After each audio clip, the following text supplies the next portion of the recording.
આકાશવાણી અમદાવાદ વડોદરા પ્રાદેશિક સમાચાર કરણ મકવાણા વાંચે છે. સૌપ્રથમ મુખ્ય સમાચાર. હવામાન વિભાગે દક્ષિણ ગુજરાત અને સૌરાષ્ટ્રના કેટલાક ભાગોમાં ભારેથી અતિભારે વરસાદનું રેડ એલર્ટ જાહેર કર્યું.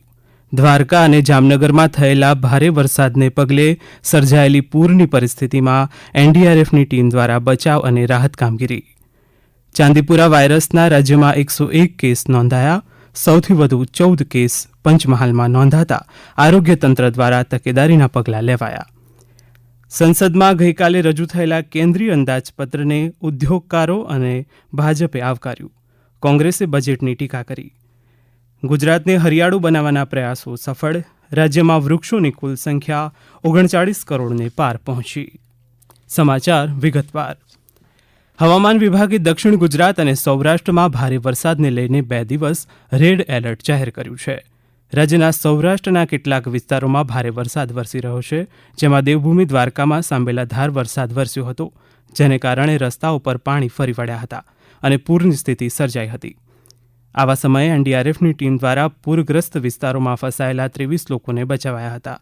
તેમજ હાલમાં દ્વારકાના માર્ગો ઉપર પાણી ફરી વળતા એનડીઆરએફની ટીમોને બચાવ અને રાહત કામગીરીમાં મોકલવામાં આવી છે. જ્યારે બચાવ અને રાહત કામગીરી દરમિયાન એનડીઆરએફની ટીમને એક મહિલા અને એક પુરુષનો મૃતદેહ મળી આવ્યો હતો, જ્યારે અન્ય એક લાપતા વ્યક્તિને શોધવાની કામગીરી હાથ ધરી છે. બીજી તરફ અમરેલીમાં પણ ભારે વરસાદ વરસી રહ્યો હતો. ગઈ મોડી રાત્રે લાઠી વડિયામાં વરસાદ વરસતા પાણી ભરાઈ ગયા હતા. જામનગરમાં પણ મુશળધાર વરસાદ વરસતા 4 દિવસમાં ત્રીજી વખત દ્વારકા જામનગર હાઈવે પર વાહનોની અવરજવર થંભી ગઈ હતી. વલસાડ જિલ્લામાં અતિભારે વરસાદને અનુલક્ષીને જિલ્લા વિકાસ અધિકારીએ તમામ શાળા, કોલેજો, આઈટીઆઈ, આંગણવાડીઓ બંધ રાખવાનો આદેશ આપ્યો છે. રાજકોટ જિલ્લાના ઉપલેટા અને ધોરાજી તાલુકા પંથકમાં ભારે વરસાદ વરસતા જિલ્લા કલેક્ટર અને જિલ્લા વિકાસ અધિકારીએ અસરગ્રસ્ત ગામોની મુલાકાત લીધી હતી. અલગ અલગ ગામના સરપંચો અને આગેવાનો સાથે મુલાકાત કરીને તકેદારીના પગલાં લેવા સૂચના આપવામાં આવી હતી. રોગચાળો વકરે નહીં તેના માટે સત્વરે કાર્યવાહી કરવા માટે તાલુકા આરોગ્ય ઓફિસરને જરૂરી સૂચનાઓ આપી હતી. State emergency operation centre Gandhinagar ખાતે ગઈકાલે અધિક કલેક્ટરના અધ્યક્ષસ્થાને હવામાન નિરીક્ષણ સમૂહની બેઠક યોજાઈ ગઈ. બેઠકમાં રાજ્યમાં ચોમાસાની સ્થિતિને અનુલક્ષીને તમામ વિભાગોની તૈયારીઓ અંગે સમીક્ષા કરી વિભાગોને જરૂરી માર્ગદર્શન અને સૂચનો આપવામાં આવ્યા હતા. આગામી 27 જુલાઈ સુધી રાજ્યમાં ભારેથી અતિભારે વરસાદની આગાહી બાબતે અધિક કલેક્ટર દ્વારા સમીક્ષા કરી સંભવિત જોખમો સામે એલર્ટ રહેવા જણાવાયું હતું. હાલમાં ભારે વરસાદ પડેલ જિલ્લાઓમાં વરસાદ બંધ થયા બાદ પાણી ભરાઈ ન રહે, રોગચાળો ન ફેલાય તથા બંધ રોડ રસ્તા સત્વરે પૂર્વવત થાય તે માટે સંબંધિત વિભાગોને સૂચના આપવામાં આવી હતી. રાજ્યમાં એન્કેફેલાઇટિસ ચાંદીપુરા વાયરસના કુલ 101 કેસો છે, જે પૈકી સૌથી વધુ કેસ પંચમહાલમાં 14 કેસ નોંધાયા છે. રાજ્યમાં ચાંદીપુરા શંકાસ્પદ વાયરસના કારણે અત્યાર સુધીમાં 38 દર્દીઓના મોત નીપજ્યા છે, જ્યારે 49 દર્દી હોસ્પિટલમાં સારવાર હેઠળ છે, તો 14 દર્દીઓને રજા આપવામાં આવી છે. કુલ કેસો પૈકી 22 કેસ પોઝિટિવ મળેલ છે, જેમાં સાબરકાંઠા અને પંચમહાલમાં 3, અરવલ્લી અને મહેસાણામાં 2, મહીસાગર, ખેડા, સુરેન્દ્રનગર, અમદાવાદ મહાનગરપાલિકા, ગાંધીનગર, જામનગર, મોરબી, દાહોદ, વડોદરા, બનાસકાંઠા, દેવભૂમિ દ્વારકા અને કચ્છ જિલ્લામાં 1 પોઝિટિવ કેસ નોંધાયા છે. આરોગ્ય વિભાગની ટીમ દ્વારા 24,882 ઘરોમાં સર્વેલન્સની કામગીરી હાથ ધરવામાં આવી છે. 4,16,000થી વધુ કાચા ઘરોમાં મેલેથિયોન પાવડરથી ડસ્ટિંગ, જ્યારે 62,000થી વધુ ઘરોમાં સ્પ્રેઇંગની કામગીરી કરવામાં આવી છે. ગુજરાત સિવાય રાજસ્થાનમાં 3 કેસો નોંધાયા છે, જે પૈકી 1 દર્દીનું મૃત્યુ થયું છે. મધ્યપ્રદેશમાં પણ 2 કેસ નોંધાયા છે. અમારા અમરેલી જિલ્લાના પ્રતિનિધિ જણાવે છે કે જિલ્લામાં 269 ગામો અને 4,000થી વધુ ઘરોમાં મેલેથિયોન ડસ્ટિંગ પાવડરના છંટકાવની કામગીરી શરૂ કરવામાં આવી છે. તેવી જ રીતે રાજકોટ જિલ્લાના ગોંડલ તાલુકામાં ચાંદીપુરા એન્કેફેલાઇટિસ વાયરસના રોગને પગલે આરોગ્ય અને પંચાયત દ્વારા સંયુક્ત આરોગ્ય તપાસણી કાર્યક્રમ તેમજ ઘરોનું સ્ક્રીનિંગ અને ડસ્ટિંગની કામગીરી કરવામાં આવી રહી છે. આ સમાચાર આપ આકાશવાણીના અમદાવાદ વડોદરા કેન્દ્ર પરથી સાંભળી રહ્યા છો. આ સમાચાર આપ અમારી YouTube channel AIR news Gujarat પર પણ સાંભળી શકશો. વધુ સમાચાર માટે આપ અમારા ટ્વિટર હેન્ડલ AIR_news_ABAD ને ફોલો કરી શકો છો. રાજ્યના નાણામંત્રી કનુભાઈ દેસાઈએ કેન્દ્રીય અંદાજપત્રને ગરીબ, મહિલા અને ખેડૂત અને યુવાલક્ષી લેખાવ્યું હતું. આ બજેટમાં રોજગારી ઉપર સૌથી વધુ ભાર મૂકવામાં આવ્યો છે અને સાથે સાથે યુવાનો અને નોકરી ઇચ્છુકોનો કૌશલ્ય વર્ધન થાય, એ લોકો પોતાની રીતે પોતાનો વ્યવસાય કરી શકે એ માટેના પ્રોગ્રામો પણ નક્કી કરવામાં આવ્યા છે. ખેડૂતો માટે પણ વિશેષ જોગવાઈઓ કરવામાં આવી છે. ખેડૂતોને નવા સુધારેલા બિયારણો માટેનું આયોજન કરવામાં આવ્યું છે અને સાથે સાથે 1 કરોડ ખેડૂતો પ્રાકૃતિક ખેતી અપનાવે એ માટે સહાય આપવા. ગુજરાત ભાજપે સંસદમાં રજૂ થયેલા બજેટને પ્રજાલક્ષી ગણાવ્યું હતું. ભાજપના પ્રદેશ પ્રવક્તા યમલ વ્યાસે જણાવ્યું કે અંદાજપત્રમાં સ્વરોજગારી વધે, મધ્યમ વર્ગને મદદરૂપ, નાના ઉદ્યોગોને પ્રોત્સાહન, ઉત્પાદન અને આંતરમાળખા પર ધ્યાન આપવામાં આવ્યું છે.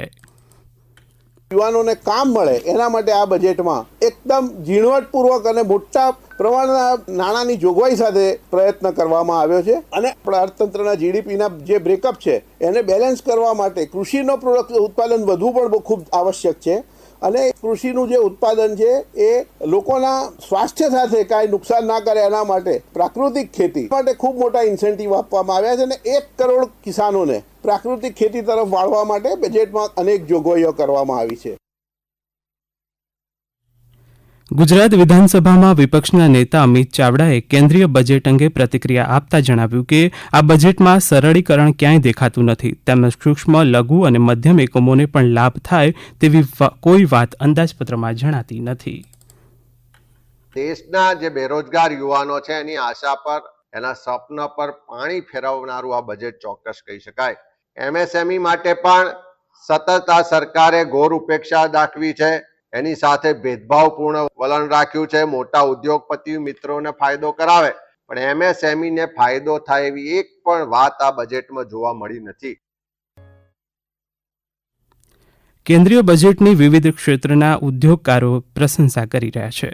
ત્યારે રાજકોટ ઉદ્યોગ અને વેપારી મહામંડળના ઉપપ્રમુખ પાર્થ ગણાત્રાએ અંદાજપત્રને સૂક્ષ્મ, લઘુ અને મધ્યમ કદના એકમ તેમજ સામાન્ય લોકોને કરમાં રાહત આપનારું ગણાવ્યું હતું.